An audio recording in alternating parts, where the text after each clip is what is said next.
بسم اللہ الرحمن الرحیم۔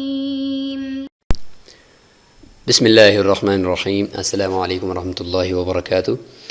ناظرین، امید ہے کہ آپ تمام احباب خیر و عافیت سے ہوں گے۔ آج جغرافیہ کا سبق نمبر 48 ہے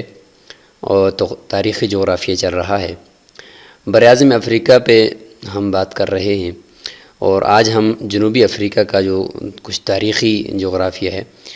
وہ آپ کے سامنے رکھیں گے۔ حقیقت میں تو یہ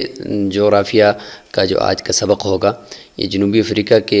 جو اندرونی ممالک ہیں ان کے ساتھ کوئی اتنا متعلق نہیں ہوگا، لیکن جو پورے جنوبی افریقہ کا جو ارد گرد ہے اس سے کچھ متعلق تاریخی حقائق ہیں وہ ہم آپ کے سامنے رکھیں گے۔ ناظرین، جنوبی افریقہ کا جو ایک ملک ہے تو یہ ایک ملک کا نام بھی ہے اور ایک جہت کا نام بھی ہے،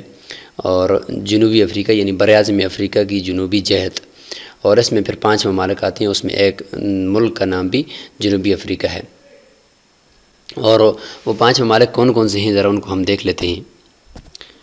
تو 5 ممالک ہیں یہاں پر، تو ہم ان کو یہاں پہ دیکھ لیتے ہیں۔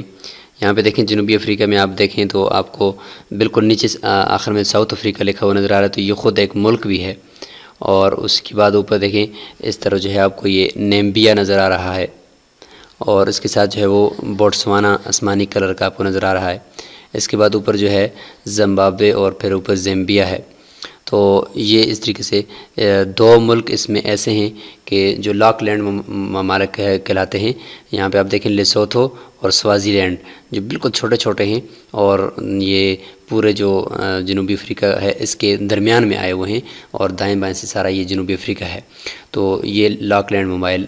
یہ ممالک ہیں، اور ان کے ارد گرد میں کوئی اور ملک ہے۔ تو یہ اس طریقے سے ناظرین یہ 5 ممالک یہاں پہ آپ دیکھ سکتے ہیں۔ اور یہاں پہ اس جگہ پہ اگر آپ دیکھیں تو یہ ساؤتھ افریقہ کے نیچے کیپ ٹاؤن ہے۔ کیپ ٹاؤن یعنی کیپ آف گڈ ہوپ، یعنی یہ رأس کہتے ہیں، کیپ کو ہم اردو میں رأس کہتے ہیں، یعنی خشکی کا ایک ایسا حصہ جو پانی کو چیرتا ہوا آگے تک چلا جائے تو اس کو رأس کہتے ہیں۔ تو اس کو رأس امید اس کو کہتے ہیں، اور اس طریقے سے کیپ آف گڈ ہوپ بھی کہتے ہیں۔ تو اس سے متعلق ہم کچھ تاریخ آپ کے سامنے رکھتے ہیں کہ اس کو کیپ آف گڈ ہوپ کیوں کہتے ہیں۔ تو ناظرین، جیسا کہ آپ حضرات جانتے ہیں کہ یہاں پہ اوپر جو ہے مسلمانوں کی حکومت رہی ہے صحابہ کرام جو ہے ان کے دور میں، اور عقبہ بن نافع رضی اللہ عنہ وہ بھی فتوحات ان کی، پھر طارق بن زیاد ان کے یہ اسپین کے اندر ان کی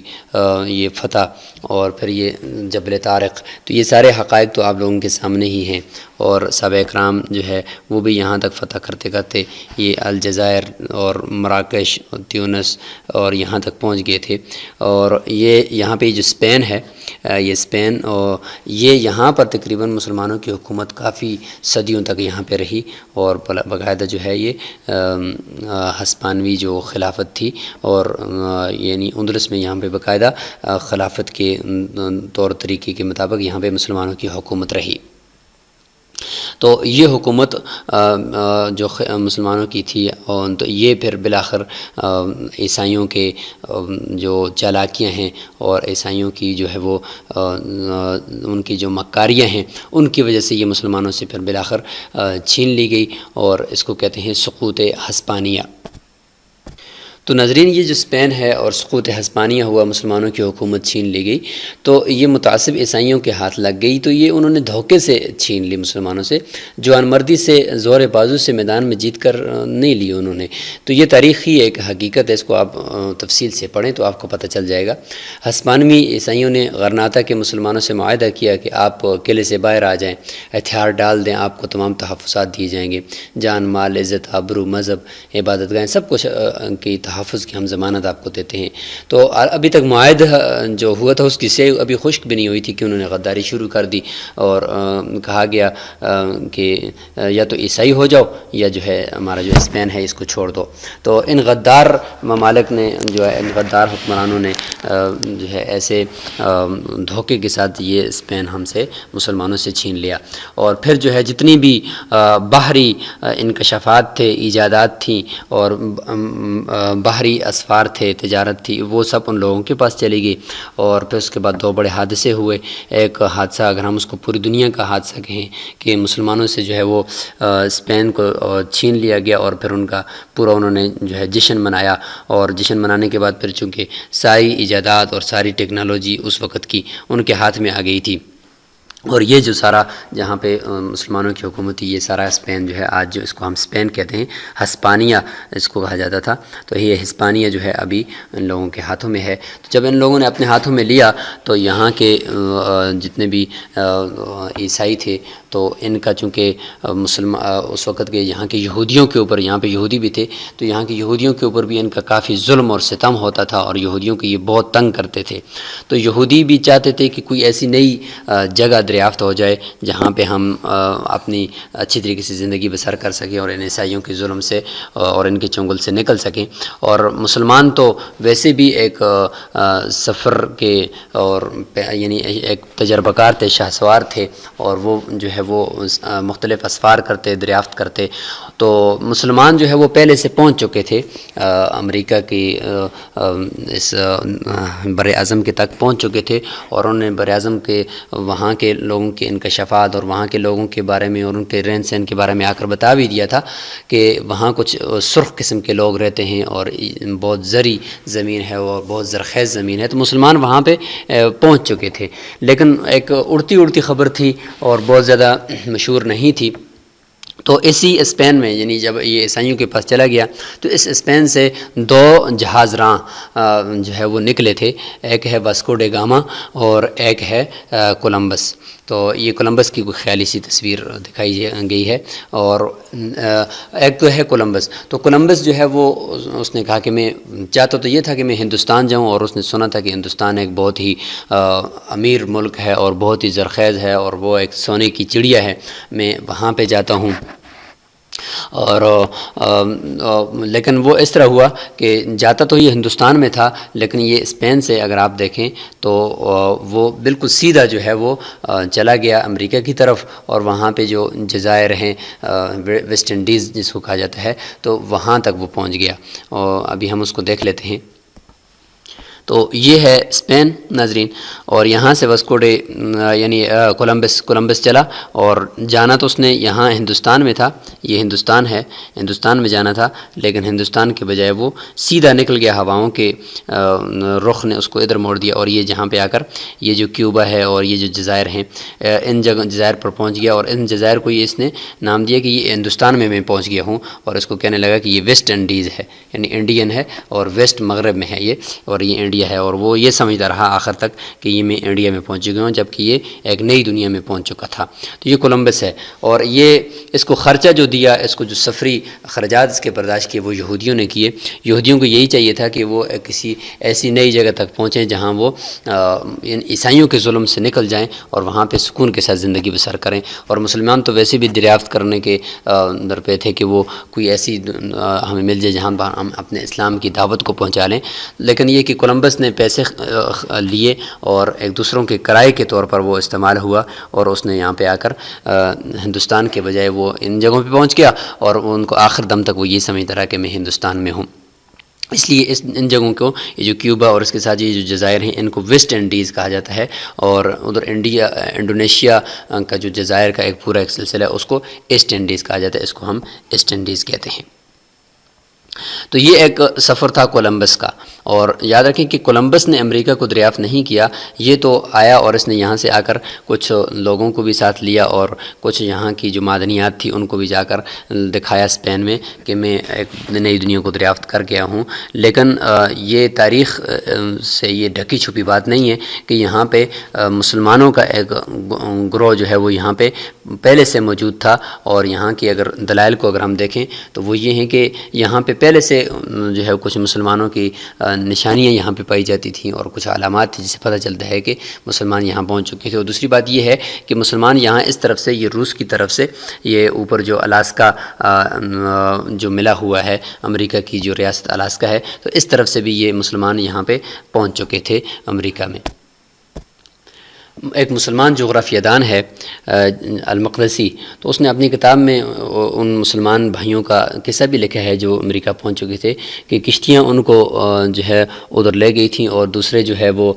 مغربی لٹریچر اور مغربی تاریخ دان اس بات کو تسلیم کرتے ہیں کہ صبح کا یہ دھندلکا جب ہوا تو ایک مسلمان ملاح نے آواز لگائی کہ ارے میں نے مغربی زمین دیکھ لی، تو اس وقت جو کولمبس تھا تو وہ اس نے ڈانٹا اس کو کہ چپ رہو، میں نے کل رات غروب سے پہلے اسے دیکھ لیا تھا۔ اب آپ بتائیں کہ غروب سے پہلے ایک چیز کو آپ نے دیکھا اور اس کے بعد پوری رات آپ نے سفر کیا، تو پھر جا کر آپ کو وہ نظر آئی، جبکہ یہ ہے کہ اگر پہلے سے آپ نے دیکھا تھا تو پھر تو رات بھر کے سفر کے بعد آپ تو اس کے نصف تک پہنچ جاتے، جبکہ صبح دھندلکے پن میں آپ نے اور مسلمان بھائی نے آواز لگائی کہ مجھے ابھی جا کر نظر آئی ہے مغرب کی دنیا۔ تو بہرحال یہ ہے کہ کولمبس کے سے پہلے مسلمانوں جو 8 مسلمان بھائی تھے، وہ 8 مسلمان ساتھی وہ یہاں پر پہنچ چکے تھے اور انہوں نے اس امریکہ کو دریافت کر لیا تھا۔ اسی طریقے سے کچھ دلیل یہ بھی ہے کہ کولمبس کے یعنی غلط دعووں کو اگر ہم تردید کریں، ان میں سے ایک یہ بھی ہے کہ جب ہسپانوی حریث قزاق یہاں پہنچے تو دیکھا کہ وہاں کے جو سکے ہیں ان پر عربی لکھی ہوئی ہے، عربی میں کچھ لکھا ہوا ہے، تو اس سے پتہ چلتا ہے کہ مسلمان یہاں پہ پہلے پہنچ چکے تھے۔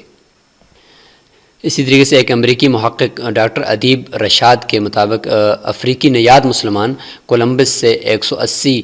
سال پہلے امریکہ پہنچے تھے، اور ادیب رشاد اپنی معرکۃ الآراء کتاب اسلام، قوم پرستی اور غلامی، اس میں رقم ترازیں کہ نئے افق اور جہتیں تلاش کرنے والے افریقی نژاد مسلمانوں اور تاجروں نے منسا ابو بکر محمد نامی بادشاہ کی رہنمائی میں براعظم شمالی اور جنوبی امریکہ کے کئی علاقوں کا کھوج لگایا، ان میں وہ علاقہ بھی شامل ہے جسے ریاستہائے متحدہ امریکہ کہا جاتا ہے۔ ادیب رشاد کا دعویٰ ہے کہ افریقی نژاد مسلمانوں نے مقامی امریکیوں یعنی امریکہ کے اصلی باشندوں سے تجارتی سماجی روابط بڑھائے، باہم شادی بیاہ کیے اور انہیں شرف بہ اسلام بھی کیا۔ تو اس سے پتہ چلتا ہے کہ مسلمانوں نے اس کو جو ہے وہ پہلے سے دریافت کر لیا تھا۔ تو ناظرین، یہ ہے امریکہ کو دریافت کرنے سے متعلق اسپین سے جو سفر کیا تھا کولمبس کا اور مسلمانوں کا، تو یہ امریکہ دریافت تھی۔ تو یہ ایک ضمن میں اس لیے آئی کہ ابھی ہم نے چونکہ جنوبی افریقہ پڑھ رہے ہیں، تو اس کے بعد اگلا جو سفر ہوا تھا وہ واسکو ڈے گاما کا تھا، اور واسکو ڈے گاما نے یہاں سے جو سفر کیا تھا وہ ہم آپ کو یہاں پہ دکھاتے ہیں۔ تو ناظرین، یہ ہے واسکو ڈے گاما کا سفر جو اسپین سے لسبن سے اس نے آج نیا تو اس کو اسپین کہتے اس وقت ہسپانیہ اور اندلس تھا، تو جب یہ عیسائیوں کو پتہ چلا تو وہاں سے واسکو ڈے گاما یہ چلا تھا، اور یہ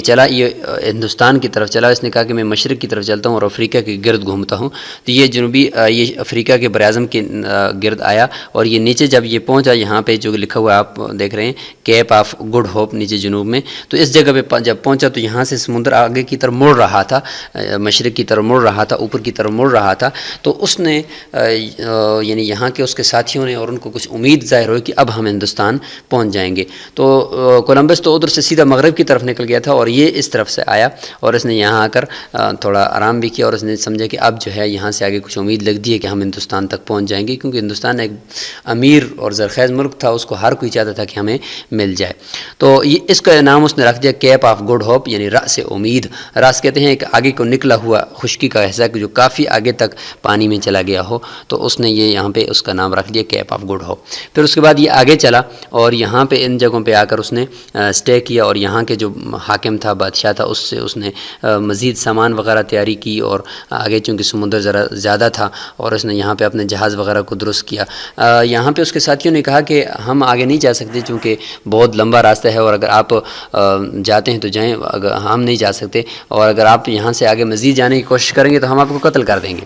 تو واسکو ڈے گاما نے جتنے بھی نقشے تھے وہ سارے منگوائے اور ان کو پھاڑ دیا، کہا کہ نقشے تو سارے میرے پاس ہیں، سمندری نقشے، تو جب میں نہیں ہوں گا تو آپ کیسے واپس جائیں گے، تو اس لیے میں ان کو پھاڑ دیتا ہوں۔ تو اس کے بعد پھر ان کے ساتھیوں نے ان کا ساتھ دیا، اور اس کا ارادہ یہی تھا کہ میں نے ہندوستان کو جو ہے وہ دریافت کر کے لینا ہے، میں ہندوستان پہنچنا بہت میرے لیے ضروری ہے۔ تو اس لیے پھر وہ یہاں سے اس نے سامان ضابط سفر باندھا، اور پھر یہاں بالآخر آ کر یہ کالی کٹ کے مقام پر انڈیا میں یہ یہاں پر آ کر پہنچا۔ تو اس طریقے سے واسکو ڈے گاما یہاں پہ پہنچ گیا تھا۔